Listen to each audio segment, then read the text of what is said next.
তোমার যা খুশি কালকে করো গে, এখন একটু ঘুমোতে দাও। ঘুমোচ্ছিলে বলেই তো আর ডাকিনি, এই তো অপরাধ। তা বেশ, কাল থেকে ওঠাবো, চুলের নড়া ধরে উঠাবো। তা মাইনে করে তো আর দাসী নই আমি। আমি যখন পারবো রান্না করব। সকাল থেকে তো আর বসে নেই, তাই না? এত খাটুনি, তারপর আবার সকাল 8টার সময় ভাত দেব। মানুষ তো। বেরো, বেরো ঘর থেকে, আপদ কোথাকার। দূর হ, রাত দুপুরে একটু শান্তি নেই। যা, যেখানে খুশি যাকে। শুনছেন বিভূতিভূষণ বন্দ্যোপাধ্যায়ের লেখা মৌরি ফুল। আজ তার প্রথম পর্ব। গল্পটি প্রথম প্রকাশিত হয় 1339 বঙ্গাব্দে ভাদ্র মাসে। এই গল্পটি বিভূতিভূষণ বন্দ্যোপাধ্যায়ের প্রথম ছোট গল্প সংকলন। এছাড়াও মেঘ মোল্লার বাক্সবদল, বিধু মাস্টার প্রভৃতি তার অন্যতম গল্পগ্রন্থ। চলুন তাহলে শুরু করা যাক।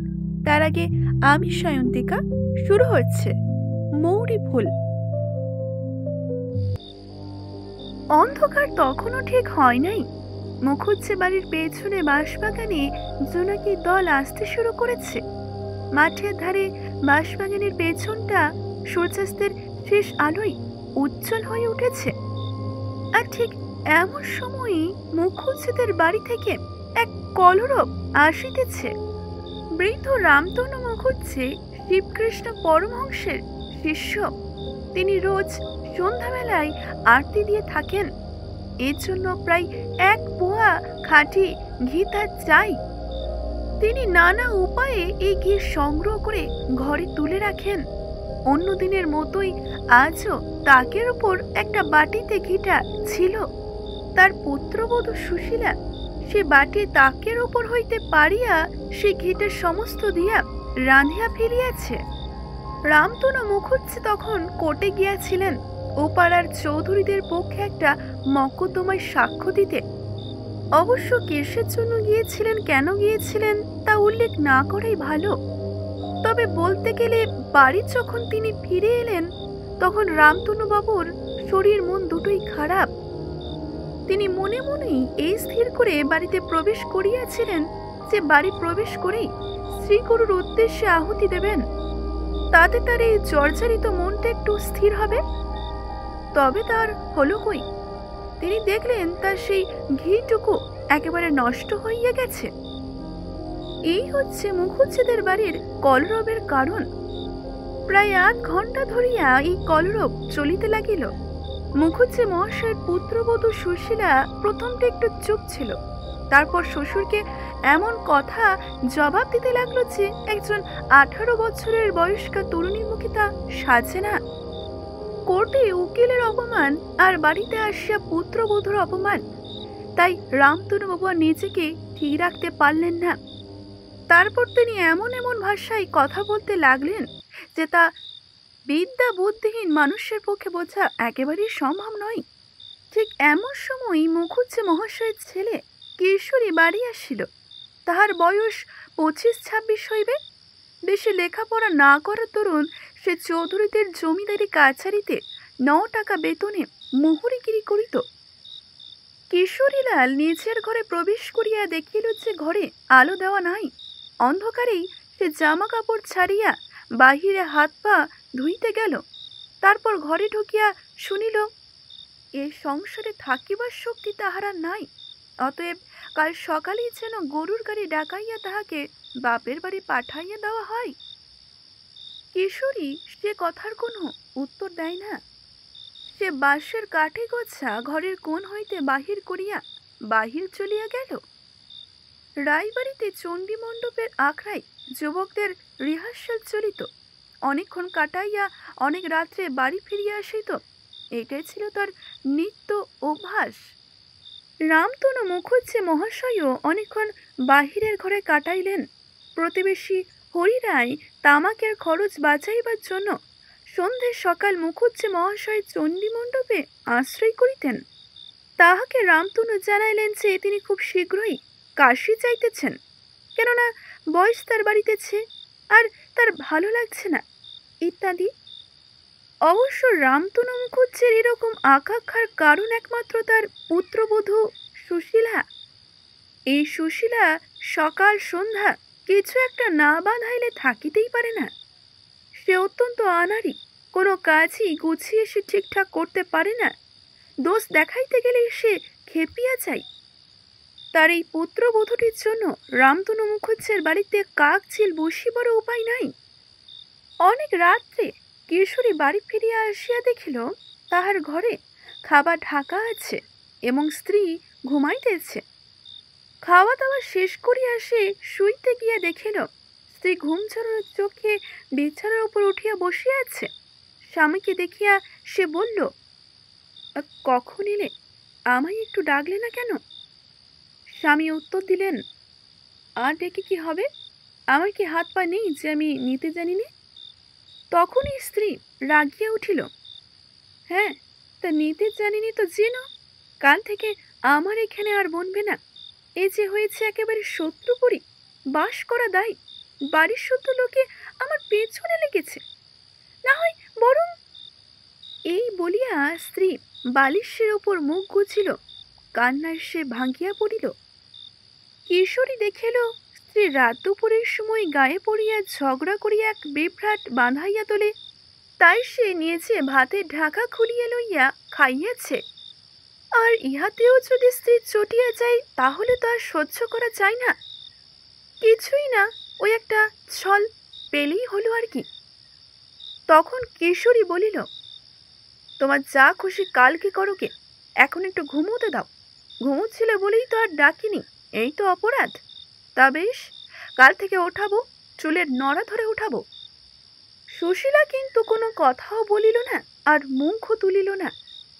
পরদিন সকালে উঠিয়া রামতনু মুখুজ্জে শুনিলেন চৌধুরীরা খবর পাঠাইয়াছে কয়েকটি নতুন সাক্ষীর তালিম দিতে হবে, তার জন্য কোর্টে যাইতে হবে। তাই যাইবার আগে সে বৌমাকে বলিল, ও বৌমা, একটু সকাল সকাল ভাত দিও গো, কোর্টে যেতে হবে। বেলা 9টার সময় ফিরিয়া আসিয়া দেখিলেন সুশীলা স্নান করিয়া আসিয়া রৌদ্রে কাপড় মিলিয়া দিতেছে, আর গৃহিণী মোক্ষদা সুন্দরী রান্নাঘরে বসিয়া রাঁধিতেছেন। স্বামীকে দেখা মাত্রই মোক্ষদা হাঁকার সুরে বলিতে লাগিলেন, হ্যাঁ গো, শুনছ? হয় আমি একদিন বেরিয়ে যাই, না হয় বাপু এর একটি মিহিত করো। সেই সকাল থেকে ঘুরপাক দিয়ে দিয়ে বেড়াচ্ছে। বলছে, ও বৌমা, দুটো ভাত চড়িয়ে দাও। ও গো, যা হয় দুটো কিছু রাঁধো, হাতে পায়ে ধরতে কেবল বাকি রয়েছে। কি শুনে কি কার কথা? এই বেলা দুপুরে রানীমা এলেন নিয়ে। সুশীলা তখনই এই কথার উত্তরে দিয়ে বলিল, তা মাইনে করে তো আর দাসী নই আমি। আমি যখন পারবো রান্না করব। সকাল থেকে তো আর বসে নেই, তাই না? এত খাটুনি, তারপর আবার সকাল 8টার সময় ভাত দেব, মানুষ তো। এই কথার উত্তরে একটা কাণ্ড বাঁধিয়া যাইতেই ছিল। একটা ঘটনার দরুন তা বন্ধ হইয়া গেল। একটা 10-12 বছরের ছেলে, রংটা বড়ই কালো, পরনে অতি ময়লা এক গামছা। শীতের দিনেও তার গায়ে কিচ্ছুটি নেই।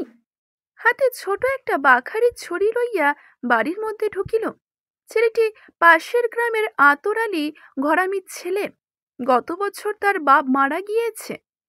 দুটো ছোট ছোট বোন, আর মা ছাড়া তার আর কেউ নাই। অবস্থা খুব খারাপ, সব দিন খাওয়া জোটে না। ছেলেটা পিঠে ছড়ি বাজাইয়া হাঁপু গাইয়া মা ও বোন দুটিকে প্রতিপালন করে। ছেলেটি এ পাড়ার সব বাড়িতেই যায়, তবে মুখুজ্জে বাড়িতে কখনো আসে নাই। অবশ্য তার একটা কারণও আছে, দানশীলতা একেবারেই রামতনু মুখুজ্জের ছিল না। ছেলেটি উঠোনে দাঁড়াইয়া বগল বাজাইয়া নানা রকম সুর করিয়া উচ্চস্বরে হাঁপু গাইতে লাগিল। রামতনু মুখুজ্জে তখনই ফিরিয়া দাঁত খিচিয়া কহিল, থাম ছোড়া, থাম, ওসব রাখতো, দেখবার শখ একেবারেই নেই। যা, অন্য বাড়িতে দেখে যা, যা। ছেলেটি বাহির হইয়া যাইতেই সুশীলা দৌড়ে বাহিরে রকে গিয়ে তাকে ডাকিল, ওই শোন, তোর বাড়ি কোথায় রে? হরিপুর মা ঠাকুরন। তা তোর বাড়িতে কে কে আছে? আগে মোর বাপ মারা গিয়েছে, আর মা ঠাকুরন মোদের আর কেউ নাই। মুই বড়, ছোট দুটো বোন আর মা আছে। ও, তা তুই হাঁপু গাস, এতে তো চলে? সুশীলার এমন সহানুভূতির সুরে ছেলেটির কান্না আসিল। না মা ঠাকুরন, চলে না, ওসব লোকে আর দেখিতেও চায় না। মই যদি ভালো গাইতে পারতাম, যাত্রার দলে যাইতাম। বড় কষ্ট মোদের, সংসার চলে না মা ঠাকুরন। সুশীলা তখনই তাকে বলিল, দাঁড়া, আমি এক্ষুনি আসছি, কোথাও যাবি নে। সুশীলা ঘরের মধ্যে প্রবেশ করিল, একখানা নতুন মোটা চাদর টানিয়া লইল। তারপর জানালা দিয়ে দেখল বাড়ির মধ্যে কেউ আছে কিনা। তারপর সকলের চোখের আড়ালে তাড়াতাড়ি ছেলেটির হাতে চাদরখানি দিয়ে বলিল, এইখানে নিয়ে যা, বুঝলি, এতে শীত কাটবে ভালো, খুব মোটা, শিগগিরি যা, কেউ যেন না দেখে। ছেলেটা তখন হতবুদ্ধি হয়ে চাদরখানা হাতে নিয়ে দাঁড়িয়ে রইল। তা দেখে সুশীলা আবার বলল, কি রে, এখনো দাঁড়িয়ে রইলি? যা, এক্ষুনি যা, কে এসে পড়বে, শিগগিরি যা। ছেলেটাকে বিদায় দিয়া সুশীলা ভেতরের বাড়িতে ঢুকিয়া দেখিল শ্বশুর আহার করিতে বসে আছেন। ছেলেটার দুঃখে সুশীলা বড় কাতর হইয়াছে, তাই সে চুপি চুপি রান্নাঘরে ঢুকিয়া কাজে মন দিল। শ্বশুরকে একবার জিজ্ঞাসা করিল, আপনাকে কিছু আর দেব বাবা? তখনই শাশুড়ি ঝঙ্কার দিয়া বলিয়া উঠিল, না, তোমাকে আর কিছু দিতে হবে নি, যে মিষ্টি বচন দিয়েছ তাতে প্রাণ ঠান্ডা হয়ে গিয়েছে। নাও, পারো তো একবার এসো দেখে এখানে, হাঁড়িটা দেখো, নয়তো বলো বাঁচি মরি তাই করি।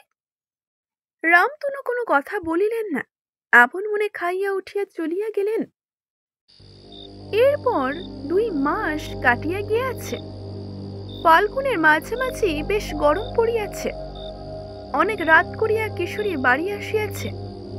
নিজের বাড়িতে ঢুকিয়া সে দেখিল সুশীলা ঘরের মেঝে বসিয়া একখানা চিঠি লিখিতেছে। কিশোরী তাই সুশীলাকে জিজ্ঞাসা করিল, কাকে চিঠি লেখা হচ্ছে? সুশীলা তখনই আঁচলে চিঠিখানা লুকাইয়া বলিল, কেন বলবো?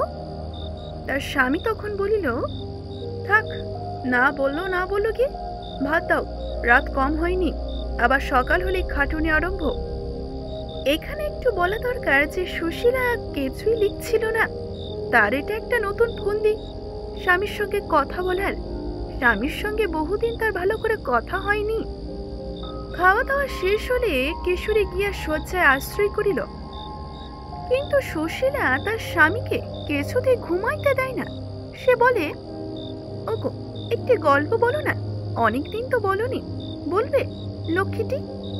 কিশোরী তার স্ত্রীকে বলিল, হ্যাঁ, এখন আমি গল্প বলি, সারাদিন খেটে খুটে এলাম, তোমার তো রাত কম বেশির জ্ঞান নেই, নাও চুপচাপ শোকে।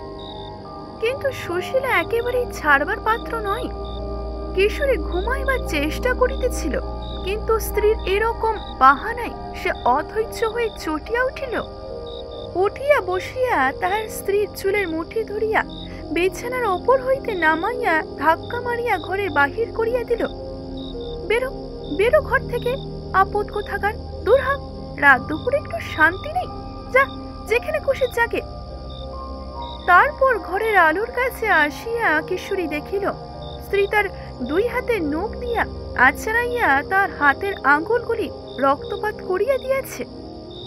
তখন সুশীলা ঘরের দুয়ারে আঁচল পাতিয়া অঘরে ঘুমাইতে লাগিল। এখানে শেষ করছি আজকের পর্বটি। আজকের পর্বটি যদি ভালো লেগে থাকে অবশ্যই একটি লাইক করবেন, শেয়ার করবেন এবং কেমন লাগলো জানাতে ভুলবেন না।